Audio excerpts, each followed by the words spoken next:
Hello friends, welcome back to my channel Moni zoology classes में आपका स्वागत है। Today now topic is the cereals, जो कि हमारा बीएससी फाइनल ईयर का टॉपिक है इकोनॉमिक बॉटनी का। तो अब हम स्टार्ट करते हैं। Cereals are the member of family of Poaceae के अंदर आता है, पोएशिया के अंदर आता है। जैसे कि सीरियल्स जो है ये पोएशिया के अंदर आता है। पोएशिया का मतलब होता है जिसे आप पोक के खाते हो, मीन्स अनाज ऐसी चीज़ है जिसे आप पोक के खाते हो, जैसे कि रोटी हो गई है। Food is store in the characteristic fruit plant the caryopsis. जैसे कि सीरियल जो अनाज होते हैं यही एक ऐसा प्रोडक्ट होता है जिसे आप लॉन्ग टाइम तक स्टोर करके रख सकते हो। फूड के बारे में बात है कि फूड में आप अनाज को लॉन्ग टाइम तक इसे स्टोर करके रख सकते हो। सिंगल सीड फ्रूट होता है जिसकी सीड कोट फ्यूज होती है उसकी ओवरी के साथ, उसे आप ग्रेन बोलते हो। ग्रेन होता क्या है, जिसकी सीड कोट उसकी ओवरी के साथ फ्यूज होती है उसे आप ग्रेन बोलते हो। अब आता है कि आपके पास जो सीरियल्स होते हैं ये मेनली 3 टाइप के होते हैं। कुछ होते हैं major cereal, minor cereal, millet cereal. Major cereal किसे बोलते हो, जो साइज में बड़े होते हैं, जैसे कि गेहूं है, चावल है और आपकी मक्का हो गई है।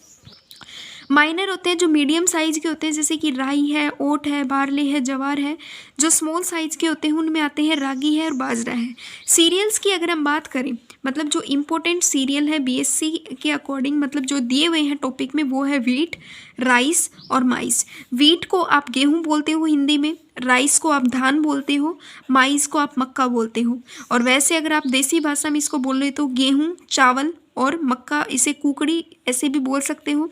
वीट की बात करें इसकी बॉटनिकल नेम की, तो ट्राइटिकम एस्टिवम होता है। धान का बॉटनिकल नेम है ऑरेंजस एटिवा। मक्का का बॉटनिकल नेम होता है जिया मेज। अब हम स्टार्ट करते हैं वीट के बारे में, जो कि हमारा मोस्ट इंपॉर्टेंट टॉपिक।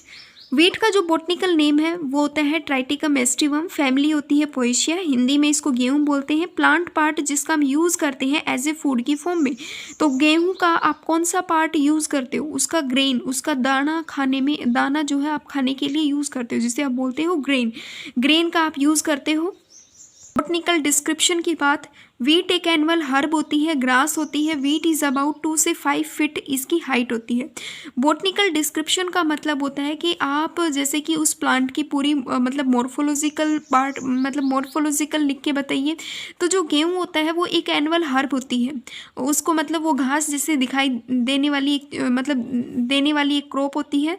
वीट की जो हाइट होती है वो करीबन 2 से 5 फीट लंबी पाई जाती है। इसमें जो सेकेंडरी सूट्स होती हैं, जैसे कि बंडल्स में ऐसे सेकेंडरी, इसके साथ और भी ऐसे गेहूं आप देखेंगे एक मतलब प्लांट के साथ 2-3 प्लांट आप इसके साथ इकट्ठे देखोगे, उन्हें हम बोलते हैं टिलर। और टिलर अराइज होती हैं एक्सिलरी बर्ड से। इसके अंदर जो रूट पाई जाती है वो होती है एडवेंटिशियस रूट होती हैं। इनफ्लोरेसेंस जो होती है वो स्पाइक की फॉर्म में होती है, जिसे आप बोलते हो स्पिकुलेट। एक स्पिकुलेट के अंदर करीबन 1 से लेकर 5 फ्लावर तक पाए जाते हैं। स्पिकुलेट को हिंदी में बोलते हैं बाल, कि ये जो बाल होती है ना, इसे आप इनफ्लोरेसेंस बोलते हो। मतलब गेहूं के अंदर इसे आप इनफ्लोरेसेंस बोलोगे। इन्हें बॉटनिकली नेम के अकॉर्डिंग इनफ्लोरेसेंस का मतलब होता है कि जहाँ पे ग्रुप ऑफ फ्लावर हो, मतलब जैसे कि फ्लावर होते हैं उनके बंडल होते हैं, उनको बोला जाता है इनफ्लोरेसेंस। मतलब बहुत सारे फ्लावर होते हैं, ये एक फ्लावर हो गया, ये दूसरा फ्लावर हो गया, ये थर्ड फ्लावर होगा, तो इसको बोलते हैं इनफ्लोरेसेंस। इस इनफ्लोरेसेंस को स्पाइक या फिर स्पिकुलेट बोलते हैं। ईच स्पिकुलेट 1 से 5 फ्लावर को कंटेन करती है। वीट प्लांट होता है वो सेल्फ पॉलिनेटेड प्लांट होता है। फ्रूट जो होता है वो क्राइप्सी होता है, जो कि सिंगल सीडेड ग्रेन होता है। ग्रेन एक इडिबल ग्रेन जो होता है वो इडिबल पार्ट होता है। इसके अंदर हम इसकी सीड कोट को भी खाते हैं, इसके अंदर मतलब एम्ब्रियो होता है उसको भी खाते हैं, एलुरोन को भी खाते हैं, प्रोटीनिशियस जो लेयर होती है उनको भी खाते हैं। ग्रेन कवर्ड होता है एक हस्क की कवरिंग को, जिसे हम जब ग्रेन को हम यूज़ करते हैं तो उस टाइम पे उस हस्क की कवरिंग को रिमूव कर दिया जाता है। कल्टीवेशन की बात करें तो वीट को कल्टीवेट किया जाता है इन ऑल मॉडरली ड्राई क्लाइमेट के अंदर। ड्राई टेम्परेट जो क्लाइमेट होता है उसके अंदर वीट को जो है मतलब वीट को कल्टीवेट करवाया जाता है। इट रिक्वायर कूल, मतलब इसको ठंडा मतलब ठंडा मौसम चाहिए होता है, मॉइस्ट वेदर चाहिए होता है जब हम इसको सोविंग करें। सोविंग का मतलब होता है जब आप गेहूं को बोते हो उस टाइम पे आपको ठंडा टेम्परेचर चाहिए होता है। इसको हार्वेस्टिंग करते वक्त मतलब करीबन 20 से लेकर 25 डिग्री सेल्सियस का टेम्परेचर चाहिए होता है। इट रिक्वायर एनुअल रेनफॉल, मतलब इसको बारिश कितनी चाहिए होती है, 35 से 16 सेंटीमीटर इसको बारिश चाहिए होती है। Wheat is a best grown होता है, मतलब वीट सबसे ज़्यादा किस सॉइल के अंदर ग्रो करता है, क्ले और लोमी सॉइल के अंदर, मतलब जो क्ले और लोमी सॉइल का मिक्सचर होता है वहाँ पे वीट की जो वीट है वो अच्छे से ग्रो करती है। इंडिया के अंदर अगर वीट क्रॉप की बात करें, इंडिया के अंदर वीट क्रॉप एक रबी की क्रॉप होती है। रबी क्रॉप किसे कहते हैं, जो विंटर के अंदर ग्रो करवाई जाती है।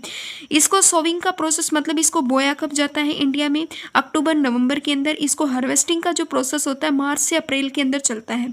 करीबन 4 to 5 इरीगेशन लगती है, मतलब गेहूं को बोने के बाद और उसको काटने से पहले इसमें करीबन 4 से 5 इरीगेशन, मतलब 4 से 5 पानी इसके अंदर खेत में दिए जाते हैं। हार्वेस्टिंग की बात करें, इंडिया के अंदर वीट क्रॉप जो होती है उसको हार्वेस्ट किया जाता है जनवरी के अंदर। जनवरी में कब कहाँ पे हार्वेस्टिंग की जाती है इंडिया में, साउथर्न रीजन में, और मार्च जुलाई के अंदर की जाती है नॉर्थर्न रीजन के अंदर। क्रॉप हम कैसे पता करें कि क्रॉप जो है वो हार्वेस्टिंग के लिए रेडी हो चुकी है, उस टाइम पे हम देखेंगे कि जो क्रॉप का कलर है वो गोल्डन येलो हो चुका होता है, तो हम समझेंगे कि क्रॉप जो है उसको हार्वेस्ट करने का टाइम आ चुका है। क्रॉप इज रेडी होती है फॉर हार्वेस्टिंग के लिए जब इनफ्लोरेसेंस जो होती है become golden yellow in colour की हो जाए एंड ग्रेन गेट राइप, हम समझेंगे कि अब जो है उसके अंदर जो दाना है वो पक चुका है। आफ्टर हार्वेस्टिंग के बाद ग्रेन को सेपरेट कर दिया जाता है स्पाइक की प्रोसेस से, मतलब जब आप उसको काट दोगे फसल को और फिर उसको उसमें से आप ग्रेन को अलग करोगे, मतलब ग्रेन को अलग किससे करोगे, स्पाइक से, मतलब उस स्पाइक को बोलते हैं बाल। आप गेहूं को बाल से अलग करोगे, उस प्रोसेस को बोलते हैं थ्रेसिंग। थ्रेसिंग का यूज़ करोगे ग्रेन को अलग करने के लिए। बाकी चल के ग्रेन को पैक कर दोगे बैग्स के अंदर, गन्नी बैग के अंदर। मिलिंग एक प्रोसेस होता है जहाँ पे आप गेहूं को फ्लोर के अंदर, मतलब एक पाउडर फॉर्म में कन्वर्ट करोगे by the use of the चक्की की मदद से। जैसे कि आप गेहूं को आगे चक्की में पिसवाते हो तो उसका आटा बनता है, उसी प्रोसेस को मिलिंग प्रोसेस बोला जाता है। फिर आता है कि यूज़, जो वीट होता है उसको आप एज ए फूड की फॉर्म में, उसका यूज़ क्या क्या होता है गेहूँ का, गेहूँ को एज ए फूड की फॉर्म में भी यूज़ करते हो, एज ए बीवरेज की फॉर्म में भी यूज़ करते हो, एनिमल के फीडर में भी यूज़ करते हो। यूज ऑफ द स्ट्रा, उसकी जो डंडी होती है, मतलब वीट की जो ऐसे स्ट्रा होती है उसका भी आप यूज करते हो। अदर इंडस्ट्रियल भी यूजेस पाए जाते हैं। जैसे कि फूड की फॉर्म में किस प्रकार से यूज करते हो, तो वीट का जो ग्रेन होता है वो एक पॉपुलर स्टेबल फूड होता है और ये बहुत सारे, मतलब जो ग्रेन होता है, अनाज होता है, उसके अंदर कार्बोहाइड्रेट पाई जाती है। ऑलमोस्ट तो सभी ग्रेन, मतलब जितने भी अनाज होते हैं उन सभी के अंदर ही मतलब सभी के अंदर कार्बोहाइड्रेट की मात्रा ज़्यादा होती है। बट जो गेहूँ होता है ये एक हाई कार्बोहाइड्रेट वाला फूड होता है। They are 3 main kind of flour, मतलब इससे 3 आटे बनते हैं। गेहूं के यूज से ही 3 आटे बनते हैं, एक तो आटा बनता है, एक सूजी बनती है, एक मैदा बनती है। आटे का यूज आप किसके लिए करते हो, is use for making the chapati, आप रोटियां बनाने के लिए करते हो, ब्रेड मेकिंग के लिए करते हो। इसके अंदर एक ग्लूटिन नाम का प्रोटीन पाया जाता है जो सुपीरियर बाइंडिंग में हेल्प करवाता है। फिर आता है सूजी या मैदा। मैदा का यूज आप किस लिए करते हो, मैदा का यूज़ करते हो, मैदा या सूजी का यूज़ करते हो फॉर मेकिंग बेकरी आइटम के लिए, जो आपका चटपटा सामान होता है उसको बनाने के लिए आप यूज़ करते हो। स्वीटी मटेरियल को बनाने के लिए भी यूज़ करते हो, जैसे कि कुकीज़ है, केक है, नूडल है, पास्ता है, कुरकुरे हो गए, इनमें आप सभी में क्या करते हो, सूजी मैदा का यूज़ करते हो। बेवरेज की अगर हम बात करें तो बेवरेज में मैं आपको बता दूं, वीट का तो हम, जैसे कि हमने ये सुन रखा है कि जो बारले होते हैं, बारले है उसका आप यूज़ करते हो बियर के अंदर, तो गेहूं का भी आप यूज़ करते हो एज ए बेवरेज के अंदर, मतलब बियर के अंदर आप इनका यूज़ करते हो। Wheat grain extensively use in the manufactures of beer and other alcoholic जो बेवरेज होते हैं, मतलब जो शराब वगैरह बनाने में जो अल्कोहलिक बेवरेज होते हैं जैसे कि बियर है, अल्कोहल है, इनमें आप मतलब वीट का जो यूज़ होता है वो किया जाता है। एनिमल फीडर की बात करें तो जैसे कि जो दलिया होता है उसको पशु मतलब दलिए का यूज़ किया जाता है। जैसे कि आपने सुना होगा कि भैंस की चाट में गेहूं का यूज़ किया जाता है। तो मिलिंग, जैसे कि सच एज मिलिंग होता है, सच एज ब्रन जर मिडलिंग न्यूट्रेंट होता है फॉर फूड एनिमल स्टॉक के लिए। और वीट का यूज़, जैसे कि वीट का जो तूड़ा बनता है, मतलब आगे जैसे कि जो वीट की स्टेम होती है उसको कटिंग कर दी जाए तो वो एक तूड़े की फॉर्म ले लेती है, उसको स्टॉक भी किया जाता है और उसका भी यूज़ किया जाता है एनिमल के फीडर की फॉर्म में। यूज ऑफ द स्ट्रा, जो मतलब गेहूं की जो नलकी जैसा पार्ट होता है जिसको आप स्टेम बोलते हो, इसका यूज किया जाता है। Use for making the basket, मतलब टोकरी बनाने में पहले के जमाने में मतलब जो दादी नानी होती थी वो इन टोकरीज का यूज़ करती थी। बास्केट बनाने में मतलब इसका काम आता था। कुछ पैकिंग मटेरियल बनाने में भी इनका काम आता था। अदर इंडस्ट्रियल यूज़ की बात करें तो इनकी जो स्टैम्प लंप होते हैं उनका यूज़ किया जाता है for making the packing, paper बनाने में। बाई प्रोडक्ट मिलिंग यूज़ किया जाता है इंडस्ट्रियल एल्कोहल में। लो ग्रेड फ्लोर होता है उसका यूज़ किया जाता है ग्लूटिन, और ग्लूटिन का काम किया जाता है मतलब पेस्ट की फॉर्म में। ग्लूटिन एक चिकना पदार्थ होता है जिसका यूज एज ए पेस्ट, मतलब पेस्ट बनाने में भी किया जाता है। एज ए ग्लू की फॉर्म में भी इसका यूज किया जाता है। ये गेहूं होता है कंप्लीट, एक गेहूं का प्लांट होता है। ये ऊपर जो है इसे स्पाइक बोला जाता है, स्पाइक या स्पिकुलेट बोलते हैं। और ये एक सिंगल मतलब ये ग्रुप ऑफ इन्फ्लोरेसेंस होता है, मतलब ग्रुप ऑफ फ्लावर को क्या बोलते हैं, इन्फ्लोरेसेंस बोलते हैं। ये इसका स्ट्रक्चर होता है।